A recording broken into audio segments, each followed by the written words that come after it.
এক ছিল ছোট্ট একটি গ্রাম। গ্রামের পাশ দিয়ে বয়ে যেত একটি নদী। সবাই সেই নদীর পানি ব্যবহার করত। কিন্তু কেউ জানতো না পানির মধ্যে লুকিয়ে আছে ভয়ঙ্কর কলেরার জীবাণু। মাছি ও অপরিষ্কার হাত থেকেও ছড়াচ্ছিল এই রোগ। এক সকালে হঠাৎ আমার বাবা খুব অসুস্থ হয়ে পড়লেন। আমি খুব ভয় পেয়ে গেলাম।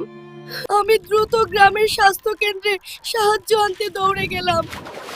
নার্স আমাদের নিরাপদ পানি তৈরি করতে শেখালেন। তারপর লবণ আর চিনি মিশিয়ে স্যালাইন বানালেন। আমরা নদী থেকে দূরে ল্যাট্রিন তৈরি করলাম এবং পুরো গ্রাম পরিষ্কার রাখতে শুরু করলাম। টয়লেট ব্যবহারের পরে সবাই সাবান দিয়ে ভালোভাবে হাত ধুতে শুরু করলো।